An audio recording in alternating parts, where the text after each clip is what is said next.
Hello students, in this video we will be seeing NEET previous year question papers for the topic magnetic effect of electric current. So we will try to solve the previous year question papers from the following unit called magnetic effect of electric current. So before going inside the questions, let us just have a statistical analysis about the previous year question papers, like in which topics most of the questions were coming. So if you see the topic called magnetic effect of electric current, we can see there are around 11 divisions. So like magnetic force, motion of a charged particle in combined electric and magnetic field, force on a current carrying conductor, magnetic field due to a current element, magnetic field on the axis of a circular current loop, Ampere's circuital law, solenoid and toroid, force between two parallel currents, torque on a current loop, and moving coil galvanometer. So we will be having around 10 to 11 topics, and questions were asked from all these topics. So for the past 33 years, if you see, the majority of the questions were coming from the particular topic called motion of charged particle in combined electric magnetic field. So around 30% of questions were coming from that, and the next majority of questions were coming from magnetic field on the axis of a circular current loop. Around 18% of questions were coming from that, and about 17% of questions were coming from moving coil galvanometer. So this was the scenario for the past 33 years, and few questions were coming from other topics. So the percentage is from 2 to 10. So you can just see the pie chart where I have given you the percentage of questions coming from each different subtopics. But if you see the scenario for the last 8 years, from two particular topics questions were not coming. So it is from magnetic force and also magnetic field due to a current element. So there were no questions coming from these two topics, but other topics you can see the distribution, they were equally distributed. So it is in the range of 10 to 18%. So around 18% of questions were coming from motion of a charged particle in combined electric and magnetic field, and about 18% of questions were coming from magnetic field on the axis of a circular current loop, and 14% of questions were coming from torque on a current loop and moving coil galvanometer. So this was the scenario for the past 8 years. So what we will be trying to do this is, we will try to solve all the topics, like all the topics, like questions from all the topics, we will try to solve it one by one, and we will also give more importance to topics like motion of a charged particle in combined and electric magnetic field, because 18% of questions were coming from that, and next importance will be given to magnetic field on the axis of a circular current loop. Okay, so let us now move on to the first question. Tesla is the unit of, so it is a unit of electric field, magnetic field, electric flux and magnetic flux. So we all know it's a direct question. The unit of magnetic field is only Tesla. So the correct answer is option number B. So it's a very direct simple question which was asked in two different years, 1997 and 1988. Okay, let us now move on to the next question. An alternating electric field of frequency mu is applied across the Ds of a cyclotron that is being used to accelerate protons with mass m. The operating magnetic field B used in cyclotron and the kinetic energy K of the proton beam produced by it are given by. So here the time period of cyclotron. So the time period of cyclotron T is equal to 1 by mu, so which is equal to 2 pi m by E into B, where B is equal to 2 pi m by E into mu. Okay, and R is equal to mV by EB, so which is equal to P by EB. Okay. So here you can take P is equal to EBR, EBR, and we all know that B is this one. So, you can substitute that here. P is equal to E into 2 pi m mu by E into R. So, which is equal to 2 pi m mu R. So, the kinetic energy is given by P square by 2 m. So, you just square this 2 pi m mu R the whole square divided by 2 m. So, which is equal to K is equal to 2 pi square m mu square R square. So, the kinetic energy is 2 pi square m mu square R square, and the B value is 2 pi m V 2 pi m mu by E. So, the correct answer is option number C, okay, where B is equal to 2 pi m mu by E and K is equal to 2 pi square m mu square R square. So, the correct answer is option number C. Okay. Let us now move on to the next question. When a proton is released from rest in a room, it starts with an initial acceleration a0 towards west. When it is projected towards north with a speed v0, it moves with an initial acceleration 3a0 towards west. The electric and magnetic fields in room are. Okay. So, here the electric field is equal to electric field is equal to force by charge. Okay. So, which is equal to m a naught, force is mass into acceleration divided by charge is E. So, this is in west direction. Okay. Now, the magnetic force F is equal to 3 m a naught minus m a naught. So, which is equal to 2 m a naught. So, this is also in west direction. Okay. So, del into V cross B is directed towards the west side. It will be directed towards the west side, since V is directed towards north for positive charge and B is directed vertically down. So, Fm will be Q into V cross B. So, it is 2 m a naught is equal to E V naught into B, or B is equal to 2 m a naught by E V naught, and it is in vertically down direction. Okay. So, here if you see, the correct answer is you are having 2 m a naught by E V naught, and here you are having electric field as m a naught by E, and the magnetic field as 2 m a naught by E V naught, and which is in the down direction, and this is in the west. This is in the west. So, the correct answer is option number B, where you can see the electric field is m a naught by E west and the magnetic field is 2 m a naught by E V naught in downward direction. Okay. Since V is directed towards north for positive charge and B is directed vertically down. So, we are getting this option number 2. Okay. So, let us now see the next question. A proton and an alpha particle both enter a region of uniform magnetic field B, moving at right angles to the field B.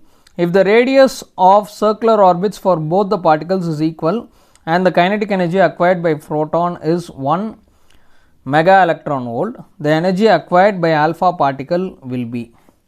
So, here what they are given is radius in the magnetic field, R is equal to mv by q into B. So, which is equal to root of 2 me by qb, and E is equal to q square B square R square by 2m. Okay. So, if you see this, you can easily find out B is equal to, so for a proton EI is equal to E square into B square into R square by 2 into MP. Okay. MP is the mass of the proton, and for an alpha particle if you see, it will be E2. Okay. So, this you can get as E1. E2 is equal to 2 E square into B square into R square by 2 into 4 MP. Okay. So, here if you see, E1 is equal to E2. So, if you solve this, you will be getting E1 is equal to E2.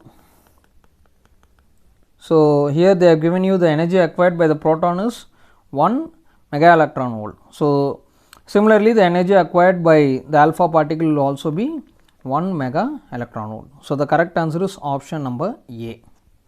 Okay. So, it is a very simple question. You are just trying to find out the electric field E for the proton and also for the alpha particle, and if you find that, you are able to see that both the E values E1 and E2 are being same for the alpha particle and the proton. So, already they have given you the energy acquired by the proton is 1 mega electron volt. So, which is equivalent to the energy acquired by the alpha particle. Okay. So, this is the energy E.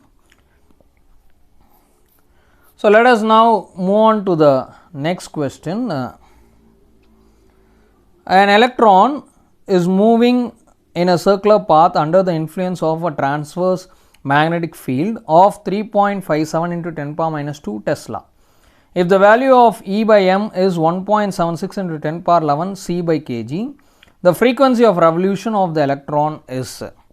So, here the frequency of the revolution is given by mu is equal to Be by 2 pi m. So, this will be 3.57 into 10 power minus 2 into 1.76 into 10 power minus 11 divided by 2 into 3.14. So, when you try to solve this, you will be getting the answer in the range of 1 into 10 power 9 hertz. So, this is equal to 1 gigahertz. So, the correct answer is option number B. Okay. So, this is just a simple substitution of the formula for the frequency mu is equal to Be by 2 pi m, and already they have given you the magnetic value as 3.57 10 power minus 2, and charge of an electron, sorry, E by m they have given you as 1.76, and 2 into pi you are going to substitute. So, it will be coming around 1 gigahertz. Okay. Let us now see the next question. A current carrying closed loop in the form of a right angle isosceles triangle ABC is placed in a uniform magnetic field along AB if a magnetic force on the arm BC is F, the force on the arm AC is. So, here the net force acting on a current carrying closed loop is 0. Of course, it will be 0. So, what happens is FAB plus FBC plus FAC is equal to 0. Okay. So, here they have given you the FBC value, FBC value as F. Okay, that is what they have given you in the question, and B is parallel to AB. So, what happens is FAB will be 0. So, FAB will be 0 since B is parallel to arm AB.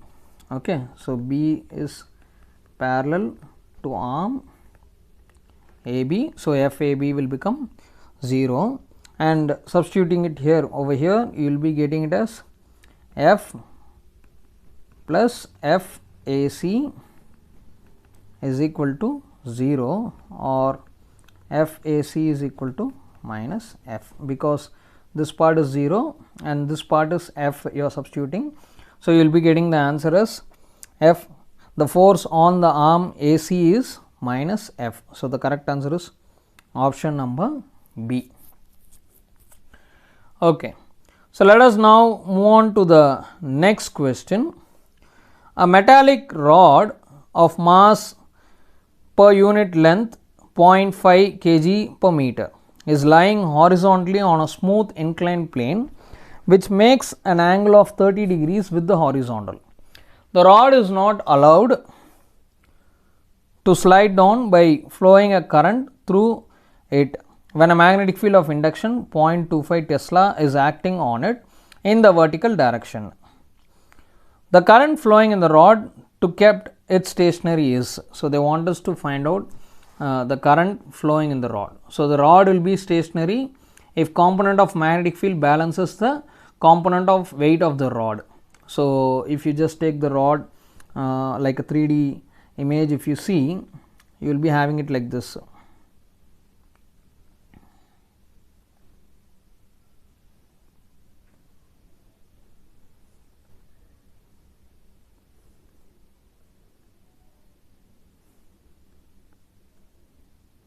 Okay, so this is the inclination of around an angle theta, and this is the xy, the rod, and in this direction a force is acting. So, F is equal to B I L, and here you will be having the cos component B I L cos theta. So, this is theta, and here you will be having like this. This is theta and this is the magnetic field, and in this direction you will be having the sine component mg sine theta. Okay. So, here you can see from the figure that rod will be stationary if the component, like this is the rod, xy is the rod. So, it will be stationary if the component of magnetic field balances the component of the weight of the rod. Okay. So, to keep the rod stationary, what we can do is both the components will be equal. B I L cos theta is equal to mg sin theta.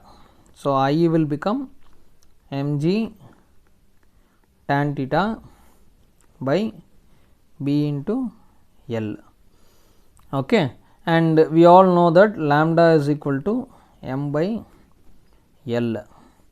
So, I is equal to lambda g into tan theta by B. Okay.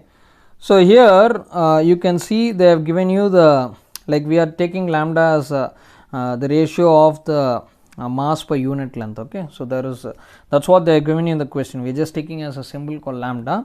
So, here it is lambda is 0.5, which is mass per unit length, and the angle is 30 degrees. So, 0.5 into 9.8 into tan 30 degrees divided by, here you can see the B value is 0.25. So, you put that value, the magnetic field as 0.25 Tesla, and when you solve this you will be getting the value of I is equal to 11.32 amperes. Okay. So, the current flowing will be 11.32 amperes. The correct answer is option number D. Okay. So, it is just a conceptual problem where you are making use of the concept of balancing the weights. Okay, where the rod will be stationary if the component of the magnetic field balances the component of weight of the rod. Okay. So, let us now move on to the next question. A very long straight wire carries a current I at the instant when a charge plus q at point P has velocity v as shown. The force on the charge is, Okay. So, here you can see they have given you a diagram where a long straight wire carrying a current I at the instant when a charge plus q at a point p has velocity v as shown. The force on the charge is, so here they are given opposite to Ix, along Ox, opposite to Oy and along Oy. So, the magnetic field produced by the wire at the location of the charge is perpendicular to the paper inwards. So, by applying this Fleming's left hand rule, we can easily find out that the force is directed along OY direction. Okay. So, the correct answer is option number D. So, you are just going to apply this Fleming's left hand rule, and you are going to find out the magnetic field produced by the wire at the location of charge will be perpendicular to the paper inwards. So, the force will be directed along the OY direction. So, the correct answer is option number D. Okay. So, let us now move on to the next question. A wire carrying current I as the shape as shown in adjoining figure. Linear parts of the wire are very long and parallel to x axis, while semicircular portion of radius r is lying in yz plane. Magnetic field at a point O is. So, here for circular part current is moving in clockwise direction. Okay. So, you will be having it like this.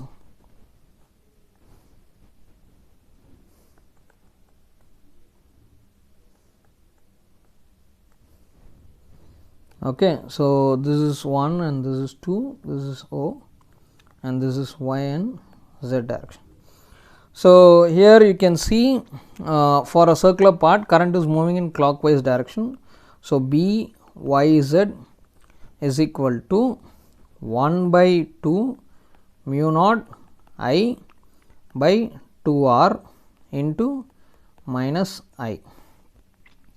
At point O, due to wires 1 and 2 parallel to x axis, the magnetic induction will be B naught is equal to 2 into mu naught I by 4 pi r into minus of k. Okay. So, B will be equal to B y z plus B naught. So, this is mu naught I by 4 pi r into minus 2k plus mu naught I by 4 pi r pi of minus I. Okay. So, you can take this minus mu naught I as a common term. So, it will become minus mu naught I by 4 pi r into pi I plus 2k. Okay. So, if you see here the correct answer is option number C, minus mu naught by 4 pi r, mu naught I by 4 pi r into pi I plus 2k.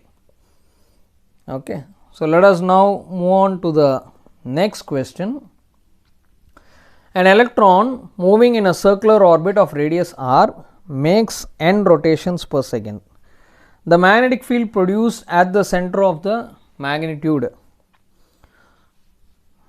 Here B is equal to, the magnetic field is equal to mu naught I by 2 r, and we all know that I is equal to q by T is equal to E into N. So, B will be mu naught E into N by 2 r. Okay. So, the correct answer is option number D, mu naught N E by 2 r. So, the magnetic field produced at the center has a magnitude of mu naught N E by 2 r. Okay. Let us now move on to the next question. A long wire carrying a steady current is bent into a circular loop of 1 turn. The magnetic field at the center of the loop is B. It is then bent into a circular coil of n turns. The magnetic field at the center of the coil of n turns will be. Okay. So, here let the wire of length L be bent into circle of radius R. Okay. So, your B will become mu naught n I by 2 R, and here n is equal to 1. So, R will be L by 2 pi. Okay. So, B will become mu naught, since n is 1, I by 2 into L by 2 pi.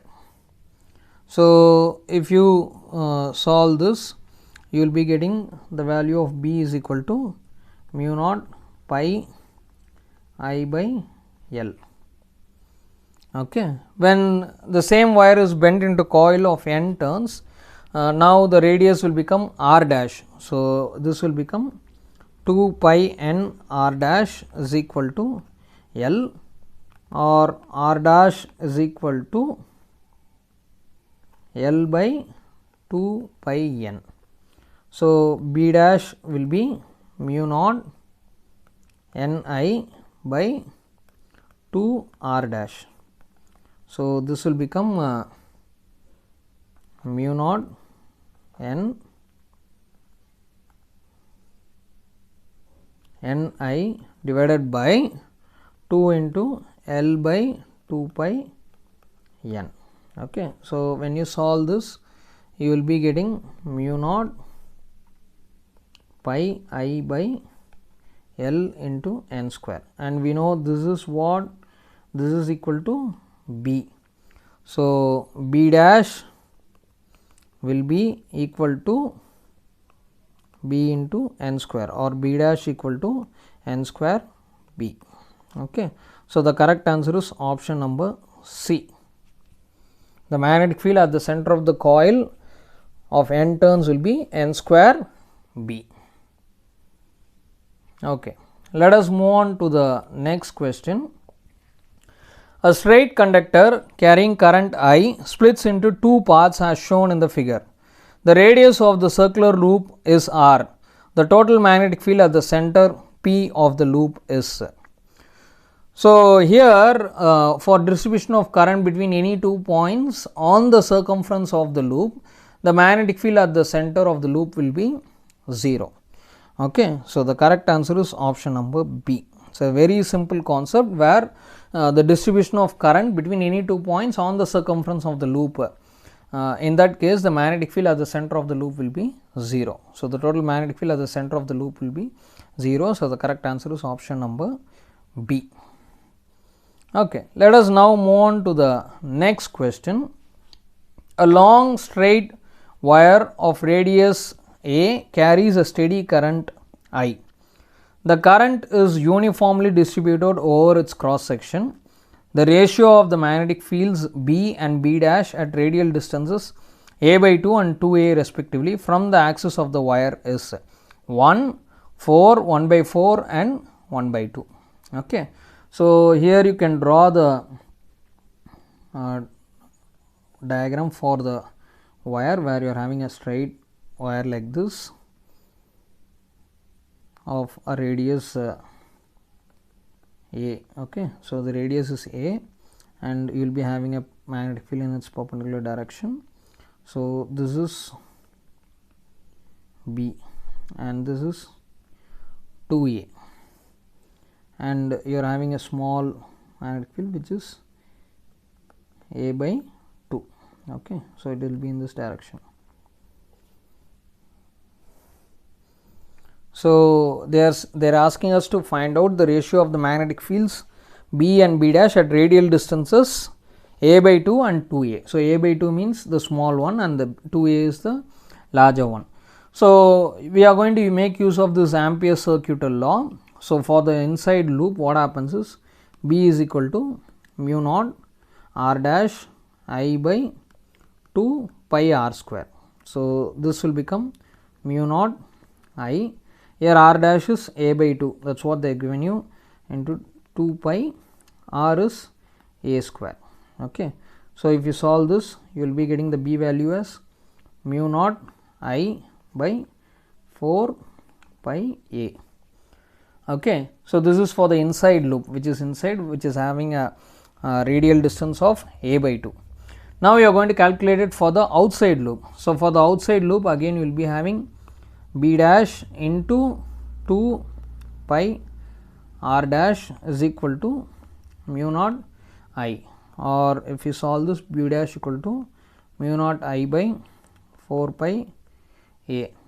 So, when you compare both the equations, we are able to find out the ratio of B by B dash is equal to 1, because both are equal values. So, they will cancel with each other.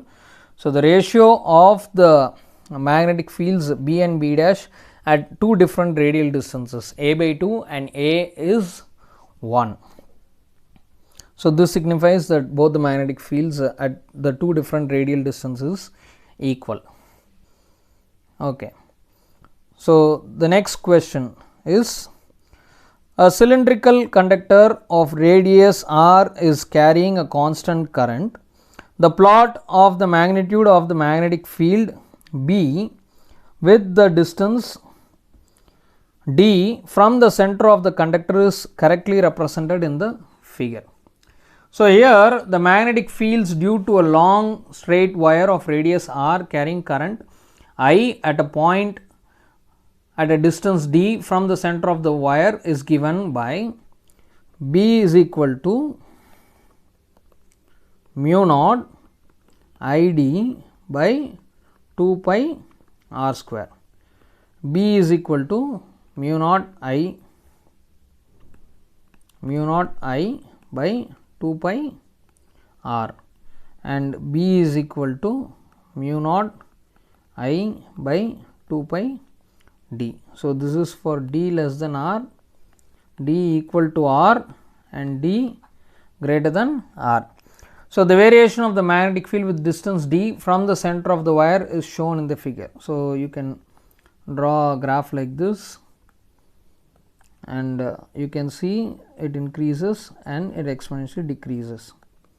Okay, because here it is B is inversely proportional to 1 by d, and here B is directly proportional to d. Okay. So, the correct answer is option number A. So, this graph is representing this graph is correctly representing the plot of magnitude of magnetic field B with the distance d for a cylindrical conductor of radius r which is carrying a constant current. Okay. So, the magnetic fields due to long straight wire of radius r and current carrying is given by these three conditions, where d is less than r, d is equal to r, and d is greater than r. And if you see the variation of the magnetic field, the distance from the center of the wire is given by this particular figure, where first initially B is directly proportional to d, it is increasing, and next it is inversely proportional to d, so it is decreasing. Okay. Let us now move on to the next question. A long solenoid of 50 centimeters having 100 turns carries a current of 2.5 amperes. The magnetic field at the center of the solenoid is. So, here you know B is equal to mu naught Ni, okay, because N is equal to number of turns by length. So, this will become 4 pi into 10 power minus 7, because they have given you the mu naught value, into N into N is 100. So, this one, okay, 100 turns divided by the length, they are given it as 50. So, 50 into 2.5. Okay. So, here it is 50 centimeters, you are converting into meters. So, when you solve this, you will be getting the value as 6.28 into 10 power minus 4 Tesla. So, the correct answer is option number D. The magnetic field at the center of the solenoid is 6.28 into 10 power minus 4 Tesla. Okay. So, it is a very simple substitution of the formula of the solenoid. B is equal to mu naught Ni, and N is number of turns per unit length. So, N by L, N value they are given, number of turns is 100 and length of the solenoid is 50 centimeters. So, if you substitute, you will be getting the magnetic field at the center of the solenoid as 6.28 into 10 power minus 4. Okay. Let us now move on to the next question. A square loop ABCD carrying a current I is placed near and coplanar with a long straight conductor XY carrying a current I. The net force on the loop will be. Okay.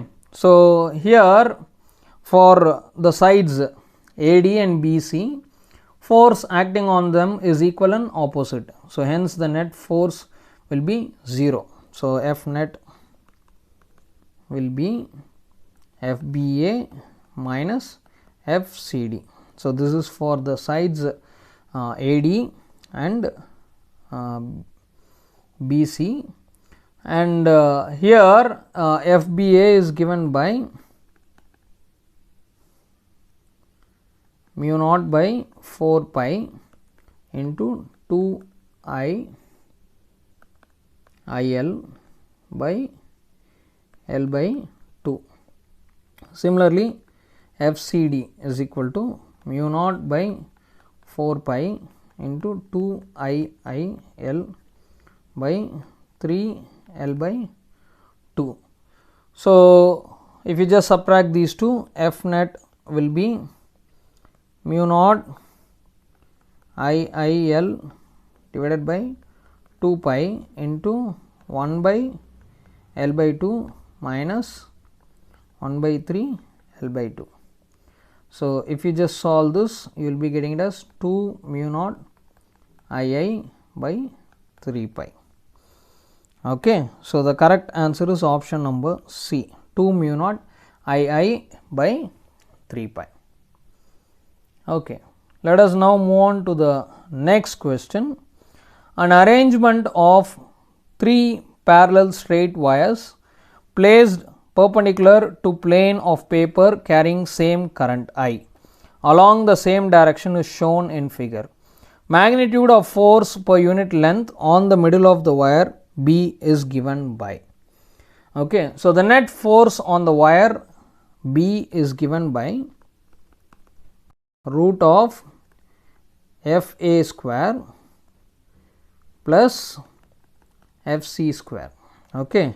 FA is equal to FC is equal to mu naught I1 I2 by 2 pi d, which is equal to mu naught I square by 2 pi d, where I1 is equal to I2 is equal to I.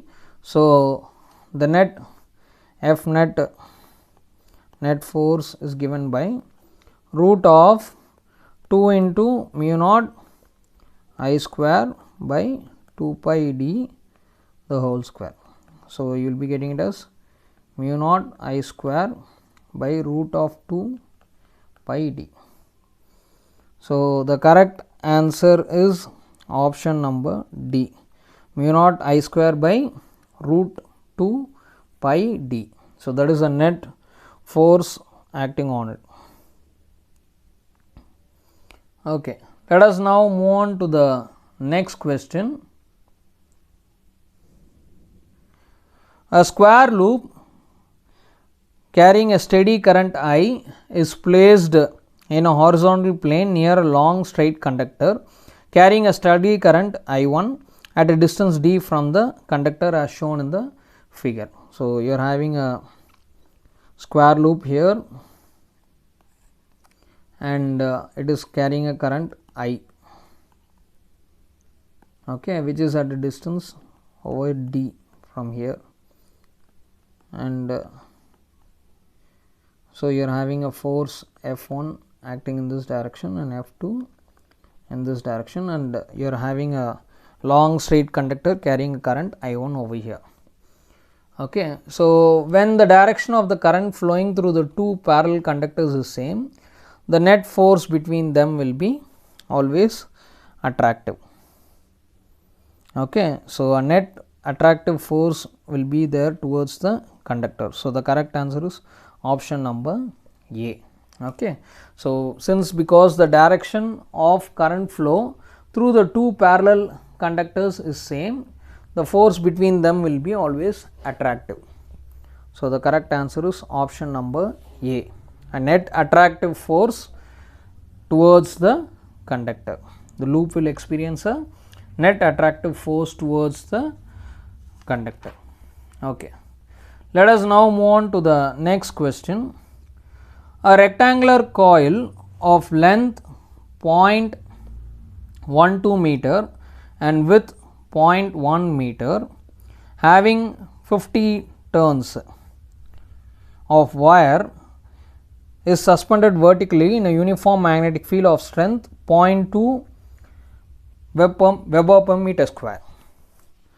The coil carries a current of 2 amperes if the plane of the coil is inclined at an angle of 30 degrees with the direction of the field. The torque required to keep the coil in stable equilibrium will be. Okay, so here the torque is given by NA IB sin theta. Okay, and N value they are given you as 50 turns. They are given as 50 turns into A value is 2. The current is I value is 2, and the A value is 0.12 into the width is 0.1.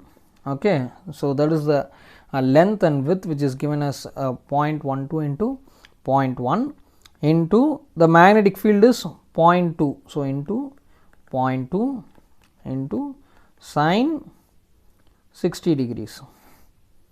Okay, why it is sin 60 degrees? You are having a rectangular coil in this direction and it will be like this. It is inclined at an angle of 30 degrees. So if this is 30 means this will be 60 degrees. Okay, so that's why you are taking it as sin 60 degree, and if you just solve this you will be getting the torque value as 0.20 Newton meters. So the correct answer is option number C. Okay, let us now move on to the next question. A 250 turn rectangular coil of length 2.1 centimeter and width 1.25 centimeters carries a current of 85 mu A and subjected to magnetic field of strength 0.85 T. Work done for rotating the coil by 180 degrees against the torque is. So here W is equal to MB cos theta 1 minus cos theta 2. So it is MB cos 0 square minus cos 180 square. So which is equal to NI AB cos 0 is 1 and cos 180 is minus 1.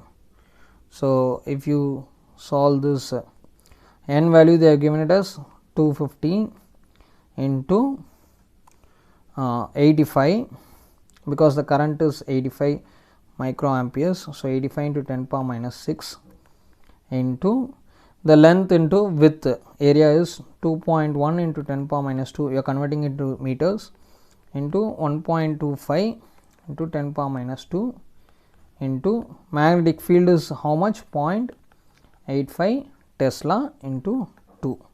So if you solve this, it will come around 9.48 into 10 power minus 6 joules, or it is 9.4 microjoules. So it is approximately near to answer number A. So the correct answer is option number A. Okay, so you are just finding out the work done for rotating the coil by 180 degrees against the torque is 9.1 microjoules. Okay, let us now move on to the next question. Current sensitivity of a moving coil galvanometer is 5 divisions per milliampere and its voltage sensitivity, angular deflection per unit voltage applied is 20 divisions per volt. The resistance of the galvanometer is. So, the resistance of the galvanometer G is equal to S by SV. So, it is 5 divisions per milliampere by 20 divisions by voltage. So, it is 5 into 10 power 3 divisions per ampere divided by 20 divisions per voltage. So, it is 5000 divided by 20. So, it is 250 ohms.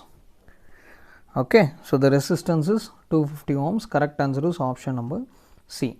So, it is just a simple substitution of the formula SI by SV, where SI is the galvanometer reading and SV is the angular deflection per unit voltage. Okay. So, it is 20 divisions per volt. So, easily you can find out the resistance. Okay. Let us now see the next question.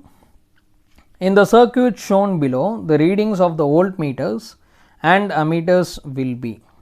So, here you can assume the voltmeter and ammeter to be ideal. So, as both the ideal voltmeter provides infinite resistance, the current through the branch containing the voltmeter will be 0, because we are considering the voltmeter as ideal, which will be providing an infinite resistance, and the current flowing through the branches will be 0, and hence the connecting a 10 ohm resistor in series with the voltmeter will not change the reading of the voltmeter as well as the ammeter. Okay. So, what happens here is both the readings will be same. So, V1 will be equal to V2 and I1 will also be equal to I2. So, the correct answer is option number A. Okay. Since in ideal voltmeter infinite resistance will be produced, the current through the branch containing the voltmeter will be 0. So, here you are just trying to connect a 10 ohm resistor in series with voltmeter, which will not change the, which will not affect the readings of the voltmeter as well as the ammeter. So, you will be getting the same values for V1 and V2 and same values for I1 and I2. That is why V1 equal to V2 and I1 is equal to I2. The correct answer is option number A. Okay. Let us now move on to the next question. A galvanometer has a coil of resistance 100 ohm and it gives a full scale deflection for 30 milliamperes current. If it is to work as voltmeter of 30 volt range, the resistance required to be added will be.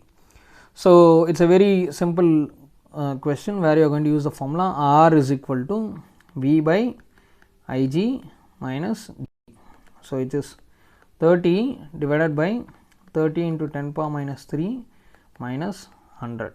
So, if you solve this, you will be getting it as 1000 minus 100, which is equal to 900 ohms. So, the resistance required to be added is around 900 ohms. Okay. So, the correct answer is option number A. Okay. Let us move on to the next question. A galvanometer of resistance G is shunted by a resistance S ohm. To keep the main current in the circuit unchanged, the resistance to be put in series with the galvanometer is. So, initially you are having a galvanometer where you are trying to pass current, and here it is now shunted with a resistance S. Okay. So, it will be like this and this is S dash. So, you need to find out the resistance to be put in series with the galvanometer. So, here G is equal to Gs by G plus S plus S dash. So, G minus Gs by G plus S is equal to S dash. So, if you just solve this, you will be getting the S dash value as G square by G plus S. Okay, just you are going to multiply these two, you will be getting it as G square plus Gs. Okay, so it will be like this, G square plus Gs minus Gs by G plus S. So, these two will get cancelled. That is what you are getting as S dash equal to G square plus G square by G plus S. So, the correct answer is option number A. Okay. So, I think this video would have been useful for you to understand the basic concepts of magnetic effect of electric current. And as I was discussing in my initial slides, try to concentrate more on topics like motions of a charged particle in combined electric and magnetic field, force on a current carrying conductor in uniform magnetic field, and Ampere's circuital law and moving coil galvanometer. So, because majority of questions were coming from that, and we have tried to solve some sample problems from the previous year question papers covering all these topics. So, I wish you all a very good luck for your exams. Prepare well and all the best, and thank you for watching this video.